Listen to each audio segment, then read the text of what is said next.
Have you ever looked into her eyes and felt a storm you couldn't quite name? A sweetness that somehow dulled your caution. A gaze that made you forget you even had a sword at your side.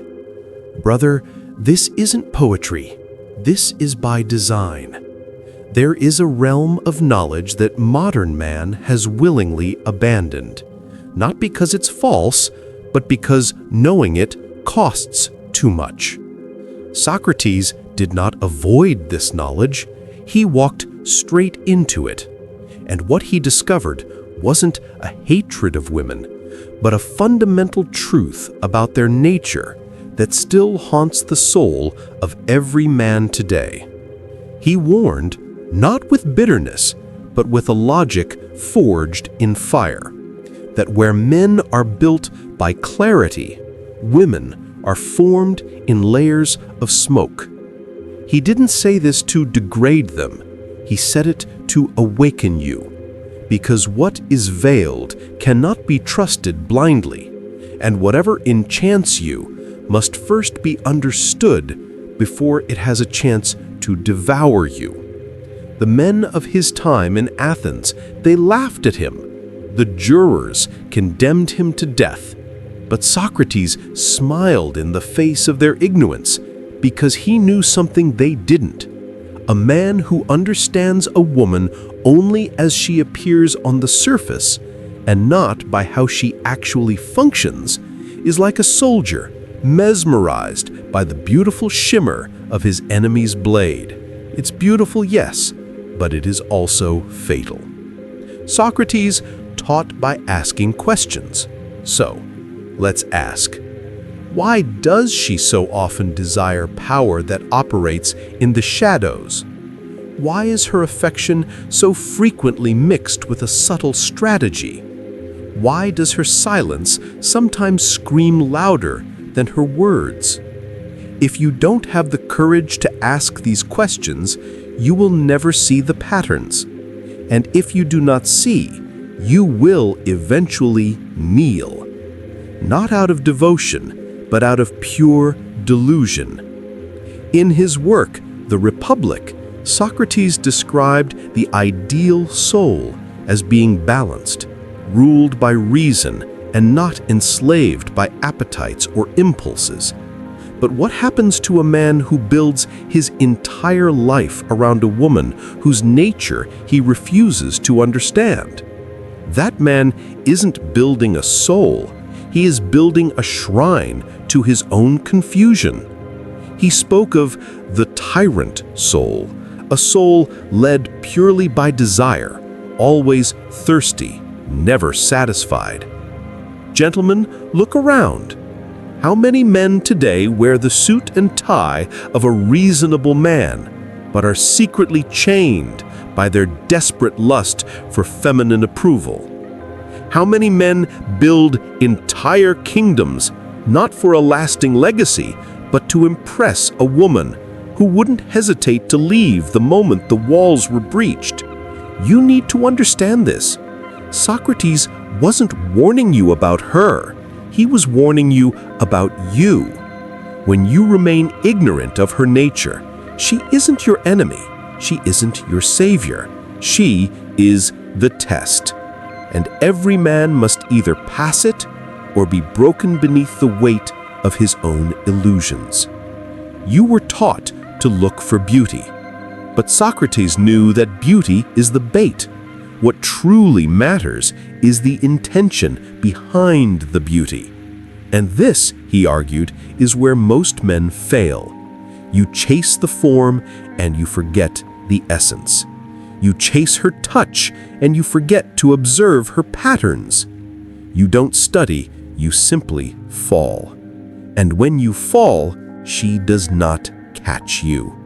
Not because she is cruel, but because nature has not designed her to. Her role is to select, to test, and to adapt.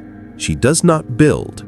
That is your burden. That is both your curse and your crown. A man, Socrates insisted, must live an examined life, and that examination must include your thoughts of her. It must include your needs, your weaknesses, and your deepest longings.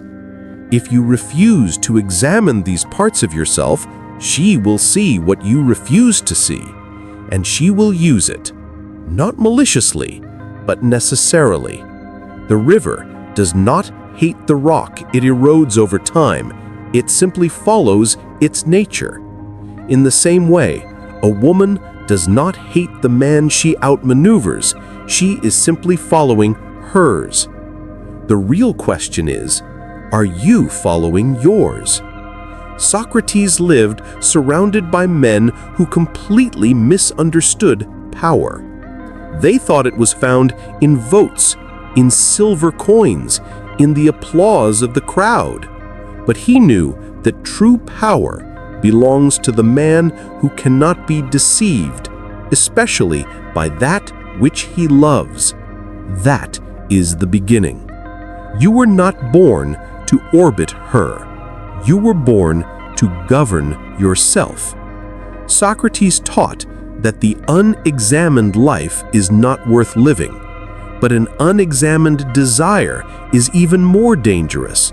And nowhere is desire more skillfully camouflaged than in the realm of women.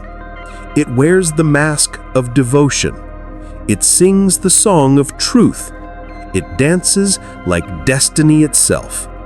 But underneath it all, it answers to something deeper: survival, selection, instinct. You call it love. She calls it timing. You are not here to be devoured by the feminine. You are here to understand it. He observed that while men often seek an objective truth, women often seek alignment. Not alignment with truth, but with security. This is not an insult. It is a biological strategy of brilliant adaptability. But you must recognize it for what it is. She doesn't look for what is righteous. She looks for what ensures survival, what reflects strength, status, and stability in her world. Your intellect alone does not seduce her, but your ambition, your certainty, your command of your own reality, that does. But if you hand her the crown before you've learned to wear your own, she will never kneel.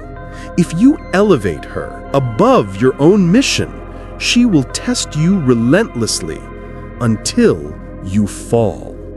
She's not being cruel. She's simply responding to what you have revealed, that your soul is for sale. Socrates believed the soul had three distinct parts: reason, spirit, and appetite. The highest form of man, the most just and powerful, is the one whose life is commanded by reason.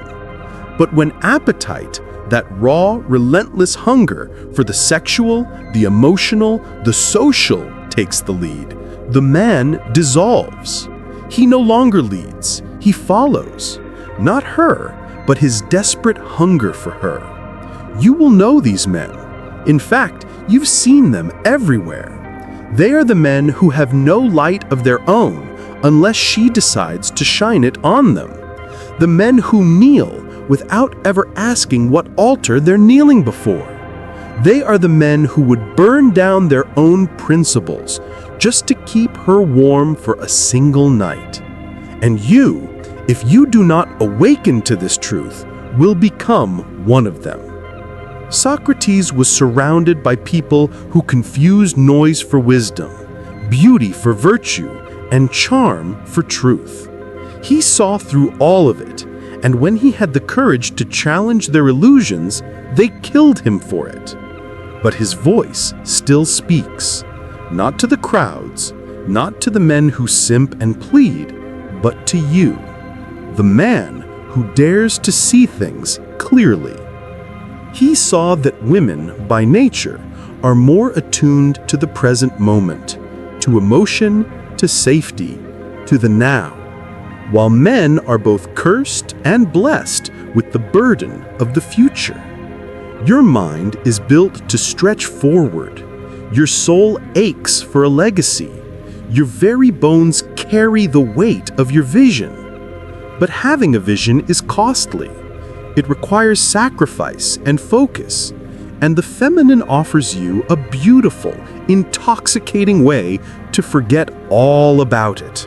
A way to trade that heavy burden for immediate comfort, for warmth, and for the illusion of peace. You must not make that trade. Your peace cannot come from her compliance. It must come from your own clarity. She will test your frame. She will test your conviction. She will mirror your own uncertainty back to you with an alarming, almost supernatural precision. And if you do not master yourself, she will master you. Again, not with malice, but with an exquisite and perfect instinct. Socrates taught his students not to hate the world, but to interrogate it. Not to fear the forces that confuse us, but to illuminate them with the light of reason. So illuminate her, not with suspicion, but with a deep, detached understanding. She is not your anchor. She is the tide. Do you understand the difference? An anchor is meant to hold you in one place. The tide is a force of nature that will pull you wherever it wishes, if you are not in command of your own vessel. You must become a philosopher of your own instincts.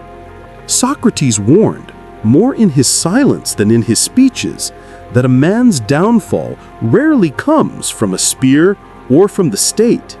It comes from the desires he refuses to study. And no desire haunts a man more than the longing for the feminine mystery he does not understand. The tragedy of modern man is not that he needs her, it's that he doesn't know why he needs her. And in that blindness, he makes her into a god, and then finds himself blaming her when she fails to perform miracles. The truth is, she was never meant to complete you. She was designed to test you. In the dialogue Gorgias, Socrates completely dismantles the popular idea that pleasure is the same thing as good. He strips away the comfortable notion that validation, especially from others, and most especially from women, is a measure of a man's virtue. And what he exposes is chilling to the modern man. Your constant pursuit of her approval is not noble. It is a symptom of your forgotten purpose. You don't need her eyes on you. You need your soul to be able to stand upright on its own in the dark. Men today are collapsing, not from a lack of talent, but from the quiet rot of internal disorientation. They can read her moods better than they can read their own values. They recite the script she likes to hear, but they have forgotten the words of the oaths they once swore to themselves. You think you're being romantic. She thinks you've lost your edge. And she is right. She cannot love what she does not respect, and she absolutely cannot respect what she can completely control. Socrates didn't spell this out in modern terms, but the architecture of his thought reveals it all. He saw harmony not as an equality of natures, but as each part of the soul playing its rightful role. A woman does not truly want to lead you. She wants to feel safe and secure under your direction. But when you abdicate that post, when you make her emotions your compass, her approval your mirror, and her affection your ultimate prize, you cease to be a man, and you become a satellite. And she may keep you in her orbit for a while, but not because she wants to, but because it's convenient. And one day, convenience always expires. The world is filled with men who thought they could win a woman's love by worshiping her. But love is not won through worship. It is won through sovereignty. In Meno, Socrates asks if virtue can be taught, but more importantly, he questions whether men even recognize what virtue is anymore. The same must be asked today. Do you know what masculine virtue is? Do you know what it looks like, what it feels like, before you rush to offer it to her? Or have you mistaken devotion for discipline, lust for loyalty, and compliance for love? She doesn't want you broken. She doesn't want you needy. She doesn't even want you to be nice. She wants you to be real. And the real man does not orbit the feminine. He orbits the good, the true, and the just. And he invites her to walk with him only if she can move in rhythm with that higher orbit. When she sees you live by a principle, not by her persuasion, when she sees you speak with restraint, lead with clarity, and love without losing yourself in the process, she will follow. Not because you demanded it, but because you deserved it.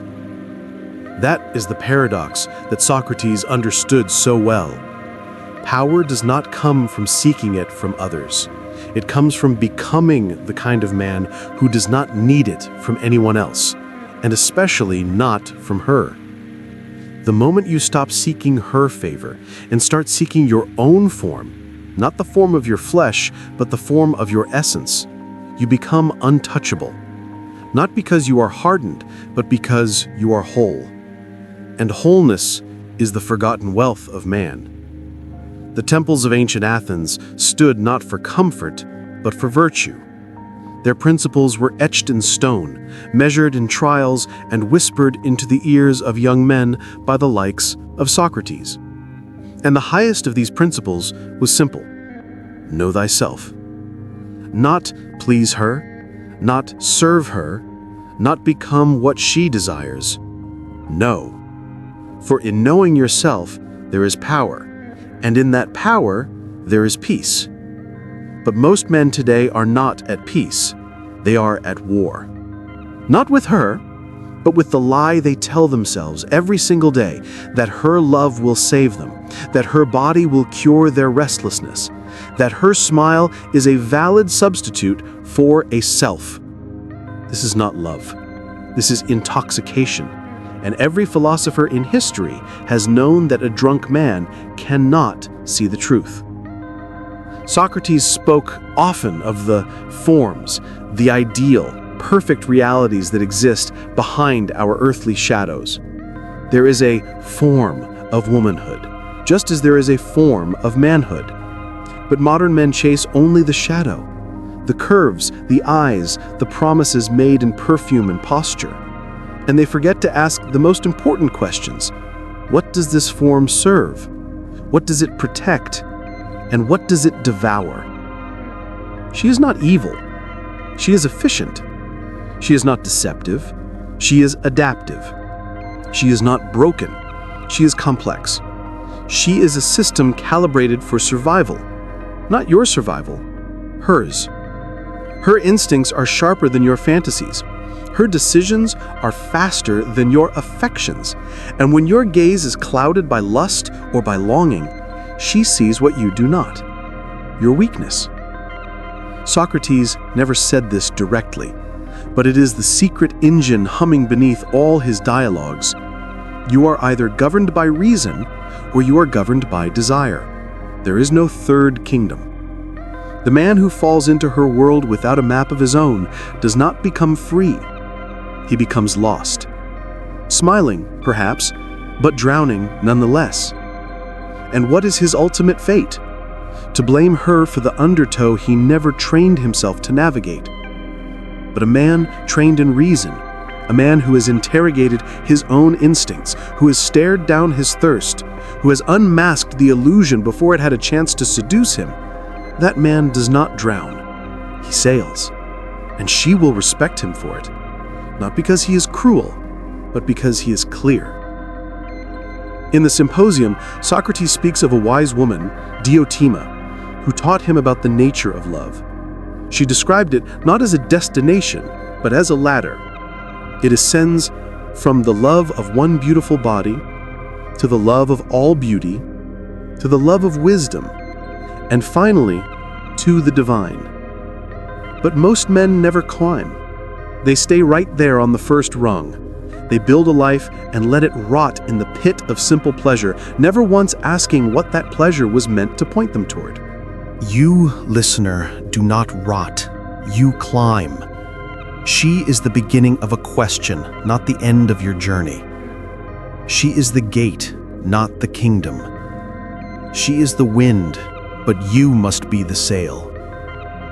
Your strength is not found in overpowering her. It is found in outgrowing the need for her to define you. Let her be a mystery. Let her be a paradox. Let her be a woman. But you must be a man in the Socratic sense. Measured, examined, enduring. Unmoved by flattery, unbroken by rejection, and undistracted by the glitter of what eventually fades. That is your path. That is your calling. And that is where you will find your dignity. Dignity is not a gift. It is forged. In the heat of silence. In the weight of rejection. In the cold, clear loneliness of nights where no one is watching, and you know with absolute certainty that no one is coming to save you. That is where Socrates would have you build your foundation. Not in her arms, not in her validation, but in the unshakable inner court of your own soul. The man who depends on her warmth to feel whole has no fire of his own. The man who bends his will just to preserve her affection will eventually break, and she will not pick up the pieces, not out of cruelty, but out of nature. Because even she, on the deepest level, is looking for a man who does not need her, but chooses her, with full conscious awareness of what she is and what she is not. She is not your therapist. She is not your savior. She is not the mirror you hold up to your face to see if you matter. You want her to truly see you? Then stand where men so rarely stand, in solitude, in discipline, in mastery, without the need to be seen at all. Socrates said, "The shortest and surest way to live with honor in the world is to be in reality what we would appear to be." And what does every man want to appear to be? Strong, wise, desired, respected. But how many are willing to do the brutal, lonely work it takes to actually become that? Do not chase her attention, cultivate your presence. Do not chase her body, master your appetites. Do not chase her love, offer her your truth, and let her respond as she will. This is what Socrates meant by the examined life. Not just examining your thoughts, but your motives. Not just your philosophy, but your posture. Not just knowing what the soul is, but knowing what your soul does when it's confronted with beauty, temptation, and rejection. Because that moment when she tests you, when she pulls away, when she withholds her affection, that is the sacred trial. That is the arena. And that is where most men fall to their knees and betray their own throne. But not you. You stand, you hold. You choose reason over reaction. You understand that she is not the obstacle, she is the signal. If her affection shatters your focus, then the weakness was already in you. If her silence breaks your spirit, then the silence was always yours to begin with. Do not resent her for being what nature designed her to be. Study her, learn from her, respect her design, but do not surrender to it. She is wind, remember, uncatchable, changeable, and wild. But you are the mast. You do not rage when the wind shifts, you simply adjust your sails. That is true manhood. Not control, not conquest, but an unbreakable orientation toward your own purpose.